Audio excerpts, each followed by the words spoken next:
Salam adik-adik. Selamat datang di minggu. Udah pada mandi belum? Udah cantik ya, kayak kakaknya cantik-cantik. Udah juga dong kakak.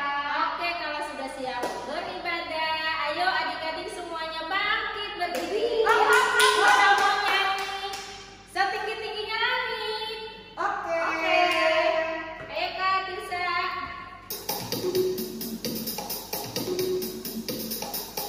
Sekali lagi.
Oke. Sebelum kita ibadah, kita mau berdoa dulu. Tolongin Kak Dewi ya. Oke Kak.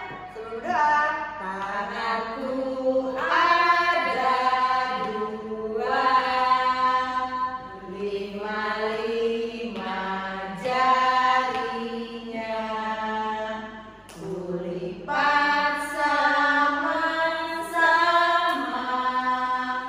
lalu kita berdoa. Lipat tangannya adik-adik, tutup matanya. Tuhan Yesus yang baik, terima kasih untuk anugerah dan sayang yang Tuhan masih berikan kepada kami semuanya, sehingga Engkau masih memberkati kami dalam satu minggu ini. Bapa yang baik, kami di sini anak-anakmu berkumpul bersama untuk memulai ibadah. Kiranya Tuhan mau memberkati ibadah kami dari awal pertengahan hingga akhirnya, dan juga Tuhan berkati Kak Sondang yang akan menyampaikan firman. Terima kasih Tuhan Yesus yang baik. Kami serahkan kehidupan kami selanjutnya ke dalam kuasa-Mu. Haleluya Tuhan, haleluya, amin. Oke, terima kasih Kak Dewi. Kita mau nyanyi. Ceritakan padaku. Ceritakan padaku, ceritakan padaku tentang Yesus yang amat lemah lembut. Akan ku dengar firman-Nya, akan ku dengar firman-Nya, dan akan ku turut segala perintah-Nya. Tangan ke atas, tangan ke samping, tangan ke depan, duduk yang manis. Oke, adik-adik duduk yang manis di rumah, mama papa bantuin adik-adik. Kita mau baca firman Tuhan ya. Kita ambil Alkitabnya dulu. Siapin semuanya ya. Oke, firman Tuhan yang harus kita baca pagi ini diambil dari 2 Raja-Raja 4 ayat 30 sampai 37. Nanti kakak-kakak akan tolong baca dari sini ya, adik-adik semua ya. Mulai dari Kak Maria. 2 Raja-Raja 4 ayat 30. Tetapi berkatalah ibu anak itu, demi Tuhan yang hidup dan demi hidupmu sendiri, sesungguhnya aku tidak akan meninggalkan engkau. Lalu bangunlah Elisa dan berjalan mengikuti perempuan itu. Ayat 31. Adapun Gehazi telah berjalan mendahului mereka dan telah menaruh tongkat di atas anak itu. Tetapi tidak ada suara dan tidak ada tanda hidup. Lalu kembalilah ia menemui Elisa serta memberitahukan kepadanya katanya, anak itu tidak bangun. Ayat 32. Dan ketika Elisa masuk ke rumah, ternyata anak itu sudah mati dan terbaring di atas tempat tidurnya. Ayat 33. Sesudah ia masuk, ditutupnyalah pintu, sehingga ia sendiri dengan anak itu di dalam kamar. Kemudian berdoalah ia kepada Tuhan. Ayat 34. Lalu ia membaringkan dirinya di atas anak itu, dengan mulutnya di atas mulut anak itu, dan matanya di atas mata anak itu, serta telapak tangannya di atas telapak tangan anak itu. Dan karena ia menyerang di atas anak itu, maka menjadi panaslah badan anak itu. Ayat 35. Sesudah itu ia berdiri kembali dan berjalan dalam rumah itu sekali ke sana dan sekali ke sini. Kemudian menyerang pula ia di atas anak itu. Maka bersinarlah anak itu sampai 7 kali, lalu membuka matanya. Ayat 36. Kemudian Elisa memanggil Gehazi dan berkata, panggillah perempuan Sunem itu. Dipanggilnyalah dia, lalu datanglah ia kepadanya. Maka berkatalah Elisa, angkatlah anakmu ini. Masuklah perempuan itu, lalu tersungkur di depan kaki Elisa dan sujud menyendah dengan mukanya sampai ke tanah. Kemudian diangkatnyalah anaknya lalu keluar. Amin, puji Tuhan. Kita mau saksikan dulu video yang sekarang mau diputar ya adik-adik semua ya. Selamat menyaksikan.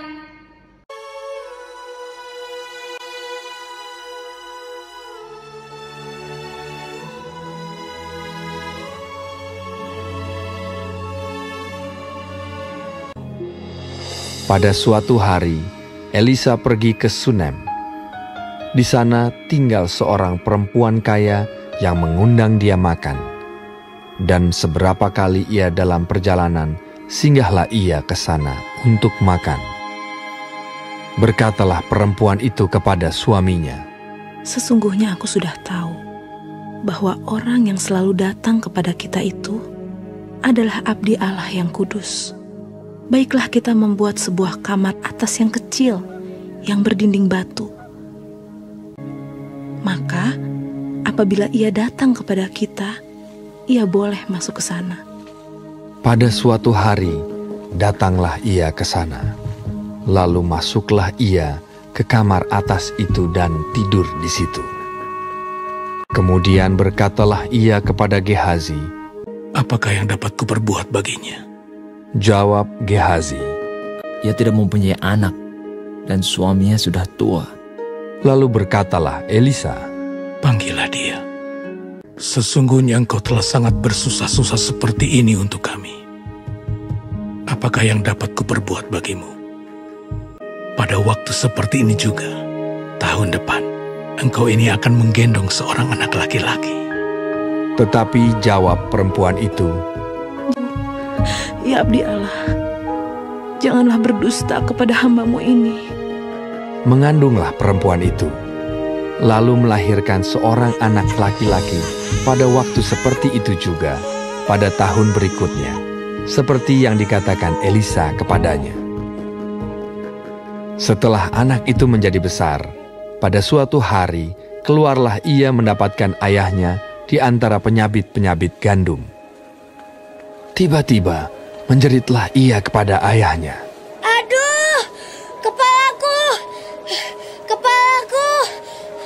Lalu kata ayahnya kepada seorang bujang, angkatlah dia dan bawa kepada ibunya. Diangkatnyalah dia, dibawanya pulang kepada ibunya.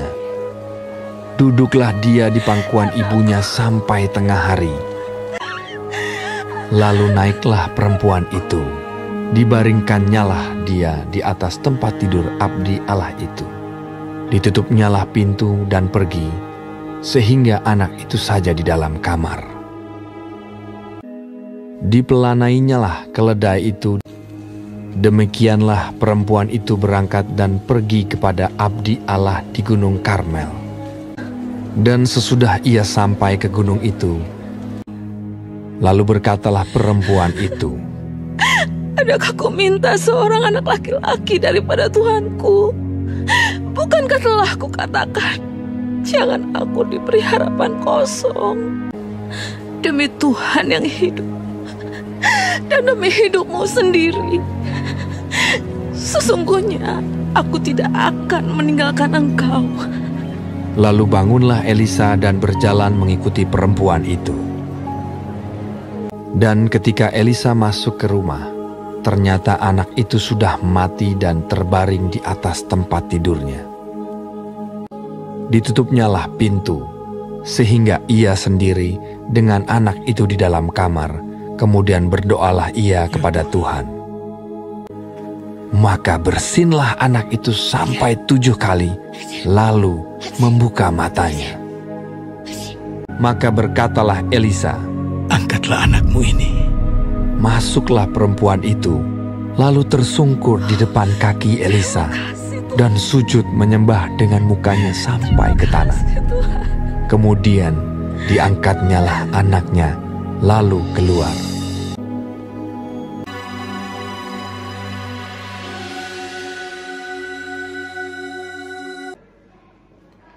Oke, sudah lihat videonya ya mama papa semua di rumah dan adik-adik. Gimana? Gagah kan ibunya ya? Dia lari mau ketemu si Nabi Elisanya ya. Dia pakai keledai. Nah, sebelum masuk ke intinya, minggu ini disebut juga dengan Minggu Jubilate. Kalau bahasa Bataknya, Marolopolop Tude Batama Ale Sangdok Tanoon. Atau bahasa Indonesianya, bersorak-soraklah bagi Allah, hai seluruh bumi. Ya. Dan judul perikop kita untuk minggu kita yaitu perempuan Sunem yang gigih. Ya. Nah, pada zaman dulu itu memang perempuan-perempuan itu gigih. Zaman sekarang pun mama-mama, apalagi nih mama-mama orang kita, halak kita, boru Batak paling gigih. Apalagi untuk mengurus anak-anak. Nah, buat adik-adik itu, siapakah mama itu buat kita? Siapakah ibu itu untuk kita? Apa? Iya, seorang penolong saat adik lagi kesusahan, lagi sedih. Atau pahlawan, seorang pahlawan juga mamanya, ya kan mama? Ya, terus seorang perawat atau dokter saat adik-adik sakit, ya kan? Nah, semuanya ibu lakukan untuk adik-adik semua. Seperti perempuan Sunem itu tadi, dia bernaik keledai itu. Kalau kita nanti mama papa baca dari ayat dari 2 Raja-Raja 4 ayat 1 sampai 37, betapa gigihnya seorang ibu itu, perempuan Sunem itu mempersiapkan segala sesuatu untuk abdi Allah itu, untuk Elisa. Dia siapin kamarnya di atas rumahnya, satu kamar khusus untuk beliau. Ya, disiapin meja, disiapin tempat tidur, semua dipersiapkan. Terus kata Elisa, apa yang kamu minta dariku sehingga kamu persiapkan ini? Tidak ada, katanya. Akhirnya dikasih anak. Nah, tadi kita lihat ya, anaknya udah gede, udah ikut ke sawah. Kan di antara penyabit dia datang, udah gede, mungkin dia udah umur 6 tahun ya, 2 tahun ya, 6 tahun kali ya, udah ke sawah ya. Nah, di sana tiba-tiba adik itu sakit kepala, aduh mama, ayah sakit kepalaku gitu. Nah, ternyata dibawa pulang, ditaruh mamanya di kamar atas abdi Allah tadi, udah tidak sadar diri, udah meninggal. Tapi kata mamanya, kata wanita Sunem itu bilang, pasti ada mujizat, ya kan? Dia pergi, ya kan? Pergi menyusul abdi Allah itu lagi, dibawa pakai, dia naik keledai ya, gagah banget ya. Kalau zaman sekarang mungkin kita naik motor, mama-mama susul dokter atau susul perawatnya, tolongin anak saya dong di rumah gitu kan. Nah dia susul. Nah di ayat 30 itu perempuan Sunem bilang, tetapi berkatalah ibu anak itu, demi Tuhan yang hidup dan demi hidupmu sendiri, sesungguhnya aku tidak akan meninggalkan engkau. Lalu bangunlah Elisa dan berjalan mengikuti perempuan itu. Dia yakin bila si Elisa ikut bareng datang ke rumahnya, anaknya pasti hidup kembali, ya. Nah, mama papa juga di rumah harus punya keyakinan yang teguh. Saat kita, mungkin bukan anak kita yang meninggal saat ini, tapi banyak hal, banyak masalah, banyak pergumulan yang kita pikir tidak sanggup melakukannya, tapi yakin dan percayalah Tuhan pasti tolong tepat pada waktunya, ya. Terus dan adik-adik pun, adik-adik kalau orang Samuel mungkin tidak terlalu banyak masalah yang dihadapi, belum mikirin sekolah, belum mikirin juara 1, ya kan? Tapi pasti saat dia sendiri atau saat dia lapar, saat dia rasa sakit yang mungkin dirasa saat ini, jangan takut ya adik-adik, Tuhan Yesus pasti tolong. Ya, pokoknya adik-adik kalau lagi belajar berjalan pun yakin pasti bisa berjalan. Nggak boleh menyerah, harus gigih. Ya, adik-adik harus gigih juga pas belajar makan, pas belajar jalan atau ikut ibadah. Mungkin ibadah melulu gitu, jangan menyerah ya, harus rajin beribadah. Terus mama papa juga tetap libatkan Tuhan dalam segala masalah yang kita hadapi. Berdoa, tekun berdoa. Terus pasti Tuhan menolong kita dan mengasihi kita. Sebagai penutup, Tuhan telah ingatkan kita dalam firman-Nya, yaitu Lukas 1 ayat 37. Sebab bagi Allah tidak ada yang mustahil. Ya, Tuhan pasti tolong. Saat anak kita sakit, kita berdoa, mama papa, mamanya pasti pegang. Kalau dia demam adiknya, Tuhan Yesus sembuhkan anak saya, biarlah demamnya turun dalam nama Yesus, anakku sembuh. Kalau dekat, kalau masih bisa datang ke rumah Amang Pendeta, datang ke rumah Amang Pendeta, doain anakku, Amang, ya kan? Gitu. Atau Amang Sintua dekat rumahnya, Amang Sintua tolong doain anakku gitu. Dulu Kasonang pernah melakukannya. Waktu itu anak Kasonang adik Riris itu, kakak Riris itu, sekarang dia udah SMA. Dulu Kasonang minta tolong hamba Tuhan, Amang tolong doain anakku dari kemarin panas, sudah berobat ke dokter gitu. Didoain hari Minggu, didoain, ditumpangkan tangan, amin. Dari situ sembuh, puji Tuhan. Jadi kita tetap punya keyakinan, di samping kita berusaha membawa adik-adik saat sakit, membawa dia ke dokter, ya kan, itu usaha kita. Tapi tabib di atas tabib, dokter di atas dokter itu adalah Tuhan Yesus. Saat kita berdoa, saat kita yakin, oh Amang Pendeta kami, Amang Munti ada di sana nih, aku bawa deh ke situ gitu. Bisa seperti itu ya. Nah, kesana kan bisa, kalau nggak ada yang nganter udah bisa pakai Grab, nggak pakai keledai lagi, ya kan? Oke mama, semangat ya, kita semua pasti bisa seperti perempuan Sunem itu. Jadi perempuan yang gigih, yang tekun berdoa, amin. Aktivitasnya nanti mamanya yang berdoa, dibalik, nggak seperti kemarin aktivitas minggu-minggu yang lalu ya, adik-adik yang berdoa. Tapi untuk hari ini mamanya yang doa, minta yakin kepada Tuhan, berdoa untuk kesehatan adik-adik, untuk rezeki, untuk persoalan, pergumulan dalam hidup keluarga masing-masing. Oke, nanti di videoin, kirim ke grup kita ya mama. Oke, sebentar kita mau nyanyi.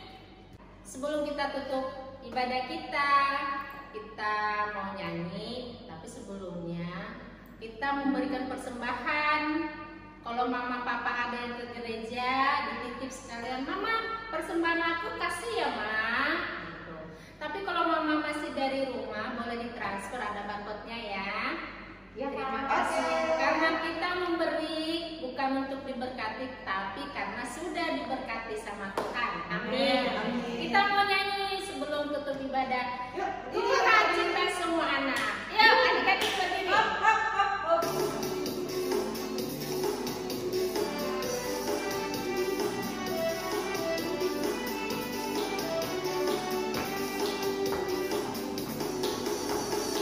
Tuhan cinta semua anak di dunia. Untuk beda hitam semua dicinta Tuhan. Tuhan cinta semua anak di dunia. Yesus cinta semua anak di dunia. Untuk